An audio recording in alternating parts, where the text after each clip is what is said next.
Everyone, welcome to my channel Ani Asraj channel में आपका स्वागत है। आज पढ़ने वाले हैं, आज आपको बताऊंगी कि कैसे आप सीटेट 2025 और 26 इसमें जो आने वाला एग्जाम है अभी फरवरी में, तो आप कैसे सीडीपी में 30 मार्क्स का जो रहता है, 30 मार्क्स कहने को रहता तो 40 to 45 रहता है। पूछो क्यों? क्योंकि इंग्लिश लैंग्वेज होता है, हिंदी लैंग्वेज होता है, मैथ्स के होते हैं, इनके सबके तो पेडागोजी बनते हैं।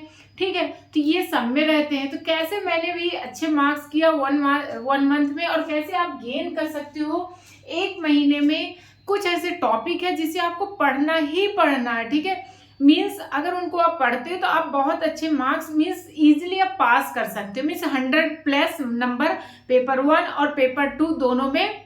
जैसे मैंने भी कवर किया था एक महीने की टारगेट लेकर। जैसे मैंने लास्ट नवंबर से दिसंबर बहुत अच्छे से पढ़ाई की थी, फोकस करके कि सीटेट निकालना। पहले मेरा कोई ऐसे टारगेट भी नहीं था, बट टीचिंग लाइन में अगर जाना है तो सीटेट क्वालिफाइड करना मस्ट है। ठीक है, सो मेरे साथ जुड़ जाए और ऐसे ही न्यू टिप्स एंड ट्रिक के लिए। ठीक है, जहां पर मैंने जैसे गेन किया कम टाइम पे, तो मैं भी आपको बता सकती हूँ। इवन मैं बहुत सारे टीचर को भी बताती रहती हूँ कि आप ऐसे पढ़ो तो निकाल सकते हो, क्योंकि सीटेट कंपलसरी है हर चीज को। बाकी तो आप प्रिपरेशन करते रहो, बट इसको बहुत बोझ लेकर न बैठो, क्योंकि जैसे टेट एग्जाम है और भी एग्जाम है, केवीएस हो गए, जो भी आप प्रिपरेशन करते हो वो तो लेके चलना है, बट सीटेट क्वालिफाइड होना मस्ट है। क्योंकि आप प्राइवेट में भी पढ़ाते हो तब भी देखना बीएड सीटेट हो अच्छे कॉलेज स्कूल में। ठीक है, तो चलो स्टार्ट करते हैं कैसे आप 30 आउट ऑफ 30 भी ला सकते हैं।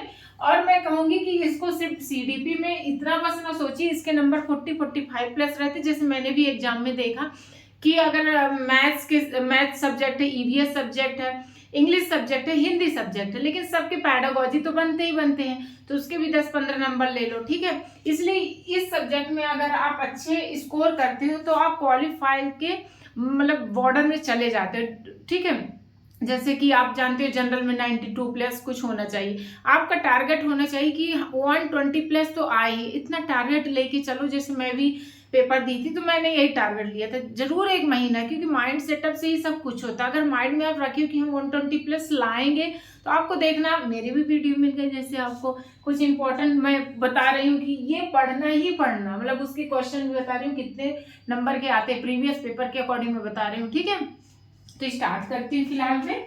ओके, तो यहाँ पे है जैसे सीडीपी का थ्योरी। देखो सीडीपी में अभी जो हो रहा है वो केस बेस्ड क्वेश्चन है। जैसे मैं कुछ बताऊंगी आपको, समझाऊंगी कैसे आते हैं, इसलिए लॉजिकल माइंड का भी यूज किया जाता है। आप टीचर हो तो आप टीचर होकर स्टूडेंट के बारे में कैसे सोचते हो। ठीक है, तो जल्दी से एक लाइक तो बनता ही है ना, एक लाइक और मेरे साथ जुड़ जाए, क्योंकि इसने मैं पहले इसमें बहुत सारी वीडियो अपलोड नहीं की, बट मैं सोच रही कि मेरा क्वालिफाइड हो गया कम टाइम में, तो आपका भी हो सकता है। क्योंकि मैं भी टारगेटेड लेकर पढ़ी थी, बहुत ज्यादा नहीं कि ये भी पढ़ लो वो भी पढ़ लो, मैं भी कम टाइम पे क्वालिफाइड की थी।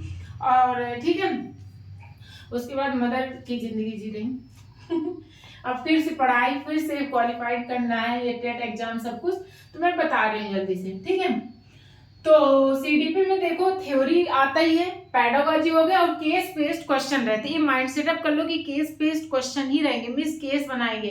जैसे कि एक पैराग्राफ टाइप भी खेल रहेगा कि मान लो कक्षा तीसरी में एक बच्चा है जो कि हमने दिया कि 12 - 5 करो, तो ठीक है, तो क्या आता है 5 6 7 आना चाहिए, लेकिन वो हमेशा क्या लिख देता है 5 - 12 और निगेटिव में आंसर देता है। तो बताओ बच्चे को क्या प्रॉब्लम है, क्या सुधारना चाहिए। ठीक है, तो कॉन्सेप्चुअल एरर है या वो जानकर मिस्टेक कर रहा है, तो ऐसे क्या, तो कॉन्सेप्चुअल ये एरर है। ठीक है, क्योंकि आप कॉन्सेप्ट उसको बताओ ना, क्यों लिखा जाता है, क्यों नहीं लिखना चाहिए।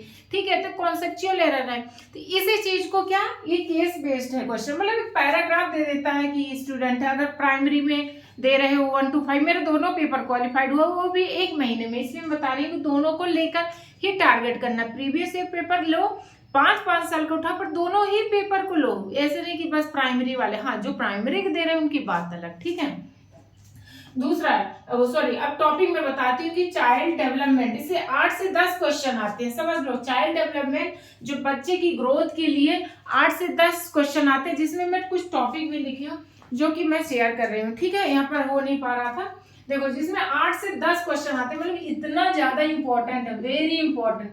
अभी अगर आप लेकर सीडीपी नहीं पढ़े हो तो ये टॉपिक जरूर पढ़ लो फटाफट। इसको यूट्यूब में भी मिल जाएंगे, देखो बहुत सारे डाल रखे हैं, जैसे कि डेवलपमेंट वर्सेस ग्रोथ। ठीक है, डेवलपमेंट वर्सेस ग्रोथ क्या था, ग्रोथ किसे कहते हैं, डेवलपमेंट किसे कहते हैं। कभी थ्योरी बेस आ सकता है, कभी केस स्टडी बेस। तो केस स्टडी बेस में ना इस टाइप के क्वेश्चन आते हैं कि इसने किसने कहा, ये किसकी थ्योरी है। ठीक है, तो कुछ टॉपिक है जिसको पढ़ना ही पढ़ना, मैं सब बता दे रही हूँ। ओके, फटाफट आप सब्सक्राइब कर ले, हमारे साथ जुड़े, क्योंकि ऐसे ही आपको कुछ मैं वीडियो अपलोड करने वाली हूँ जो पेपर के पहले, जिससे आप क्वालिफाइड तो कर ही लोगे, 100% क्वालिफाइड कर लो।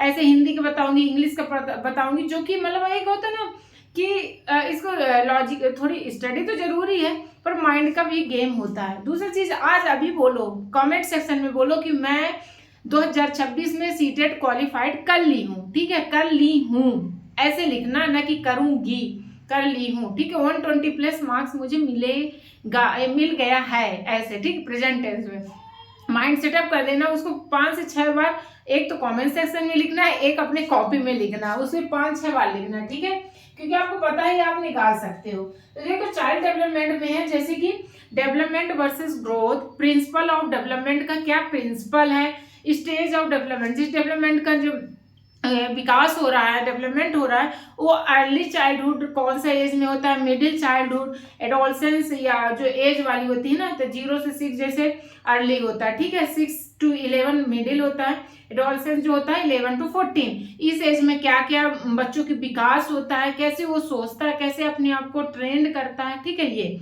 जो कि आप इस टॉपिक, इसी के अंदर ये टॉपिक है जो कि हम एक बोल रहे हैं कि इसके अंदर ये जरूरी है। ठीक है, फिर फैक्टर अफेक्टिंग डेवलपमेंट, क्या मतलब विकास में क्या फैक्टर करता है, इस एज में उसका क्या बदलाव आता है। पढ़ोगे तो पता चल जाएगा कि छोटे में जैसे 3-4 साल का बच्चा अपने आप को बहुत ग्रेट समझता है, सब कुछ अपने बहादुर समझता है। हर एज का बताओगे कि जैसे कि बोलते हैं ना एडोलसेंस, जब बच्चा 11-14 साल का हो तो पेरेंट्स को, एक टीचर को एक दोस्त बन के रहना चाहिए, उसको ऐसे समझाना चाहिए।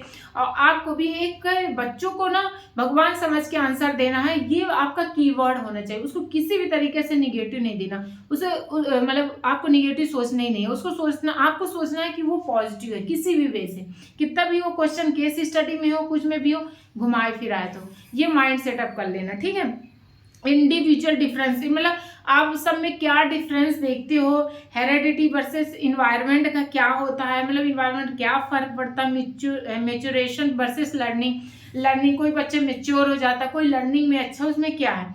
ठीक है, तो याद रखना कि 2025-26 में ऐसा क्या है, ट्रेंड है इस समय कि केस बेस्ड क्वेश्चन बहुत ज्यादा आ रहे हैं। इसलिए जब क्वेश्चन करो तो हम तो कहेंगे 20-25 क्वेश्चन आप कहीं भी सर्च कर लेना, उसके केस बेस्ड। देखो आपको बहुत सारे यूट्यूब चैनल को नहीं देखना, आपको टॉपिक देखना कि इस टॉपिक को हमें पढ़ना है, इसके केस बेस्ड क्वेश्चन 50 या कम टाइम है तो 30 से 50 कर लेना। ठीक है, प्रीवियस ईयर के पेपर भी उठाओ, उसमें भी पता चल जाएगा।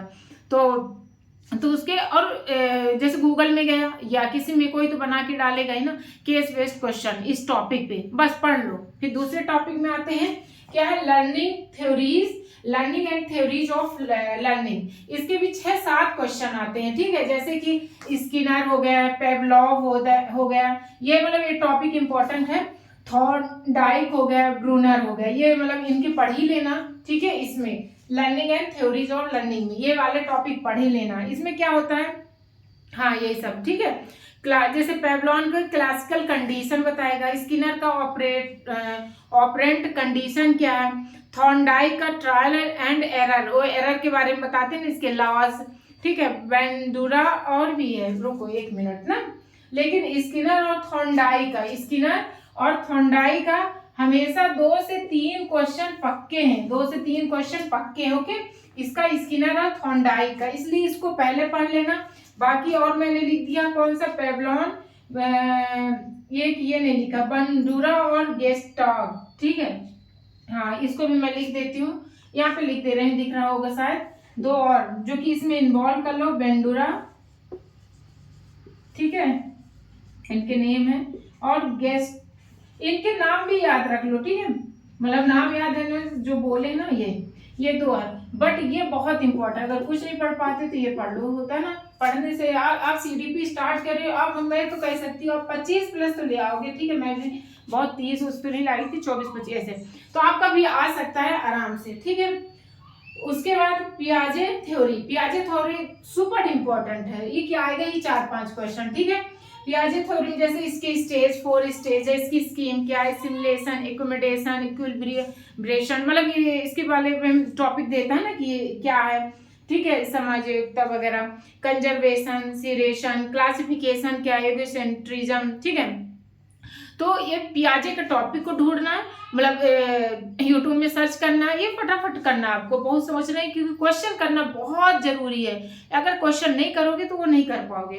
तो जैसे पियाजे CDP का सबसे ज्यादा पूछने वाला क्वेश्चन है, ठीक है। फिर वाइगोत्स्की जिसके 3 से 4 क्वेश्चन आते हैं, ZPD एक होता है ना, इसका फोल्डिंग क्या है, MQ, सोशल इंटरेक्शन क्या है, लैंग्वेज थॉट, ये सब इसमें रीजनिंग बेस्ड क्वेश्चन रहते हैं, वाइगोत्स्की में रीजनिंग बेस्ड क्वेश्चन रहते हैं। जैसे रीजनिंग के क्वेश्चन होते हैं ना, कि इसमें ऐसे स्टूडेंट था, जैसे 1 मिनट ना, मैं एक क्वेश्चन लिखी थी, 1 मिनट जैसे बताती, हाँ, जैसे लिखा है कक्षा 2 में 2 डिजिट एडिशन है, नया चैप्टर शुरू हुआ है, शिक्षक ने देखा कि कुछ बच्चे इंडिपेंडेंटली नहीं कर रहे हैं, पर साथ में कोई दोस्त या टीचर गाइड करे तो कर लेते हैं। यह स्थिति किस थ्योरी को सपोर्ट करती है, तो किसको करती है, ये ना वाइगोत्स्की ZPD, ठीक है। टीचर को क्या करना चाहिए, इसका फोल्डिंग यूज करना चाहिए, मतलब उसको जो समझाने, इसका है ना एक टॉपिक, इसका फोल्डिंग कैसे, तो ये हो गया, ओके।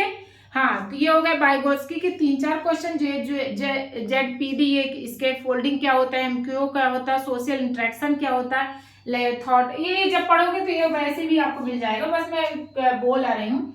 कोयल वर्ग 2-3 क्वेश्चन, ये जो इतने टॉपिक आप अब भी नोट कर लो, और सब्सक्राइब नहीं किया प्लीज सब्सक्राइब कर ले, वीडियो अच्छी लग रही तो लाइक करें, क्योंकि मैं 8 से 10 ऐसे वीडियो लाऊंगी जिसको आप इजिली क्वालिफाइड कर लो। कुछ माइंड सेटअप भी बताऊंगी, कुछ होता है ना ट्रिक बताऊंगी जिसे आप कर ही लोगे, ठीक है। कुछ होता है कि नहीं आता तब भी आपको लाना है, और एक आता है तो उसको तो बेस्ट करना, कैसे मतलब आप मार्क्स बहुत अच्छे से गेन कर सकते हो, क्योंकि इसी में सीटेट को लेकर बैठ तो सकते नहीं, अदर एग्जाम गवर्नमेंट निकालना तो आप उनके भी, और एग्जाम इनको तो बस भरने के लिए होना चाहिए।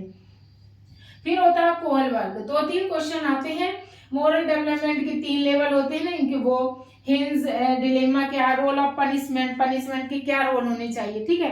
फिर इंटेलिजेंस एंड क्रिएटिविटी, जो कि मैंने लिखा, उसके 2-3 क्वेश्चन आते हैं। लेकिन एक और है ये इंक्लूसिव एजुकेशन स्पेशल, ये भी काफी इंपॉर्टेंट है, ये वाला, ठीक है। ये सभी वैसे मैं इंपॉर्टेंट ही लिखी हूँ इतने टॉपिक। इसमें क्या होता है कि समावेशी एजुकेशन जो बोलते हैं, शिक्षा बोलते हैं, स्पेशल क्या नीड्स होती है, ठीक है। जैसे क्या लर्निंग डिसेबिलिटी में ना डायलेक्सिया होता है, ग्राफी मतलब लिखना, लेक्सी में देखना, और मतलब कैलकुलेशन वाला है ये, तो यहाँ से रिलेट करके, ठीक है, जो कुछ स्पेशल चाइल्ड होते हैं उनके लिए, ऑटिज्म, गिफ्टेड चाइल्ड कैसे होते हैं, स्लो लर्निंग, ठीक है, इस टॉपिक पर बहुत ज्यादा फोकस करिएगा, क्योंकि आता क्वेश्चन है, ठीक है, ये वाले में। अब होता है टीचिंग लर्निंग एंड प्रोसेस, ये है जो लास्ट में काफी इंपॉर्टेंट है, ठीक है, तो ये है। और नेक्स्ट है क्लासरूम मैनेजमेंट, इसके 1-2 क्वेश्चन आते हैं, तो ये कुछ हमने दिया है, इसको प्लीज इसको कवर करिए, ठीक है। और ये मैंने बताया इतना कवर करते हैं, और 20 प्लस क्वेश्चन ले आओगे, क्योंकि इतने पढ़ने के बाद ना, और प्लीज प्रीवियस ईयर को क्वेश्चन जरूर कर लें, ठीक है, तो आप बहुत इजीली क्वेश्चन गेन कर पाओगे, okay. So thank you for watching, और प्लीज अगर लाइक और सब्सक्राइब नहीं किया प्लीज मेरे साथ जुड़े, और न्यू ऐसे ही वीडियो मैं अपलोड करूंगी जो कि आप बहुत अच्छे से गेन कर सकते हो, ओके।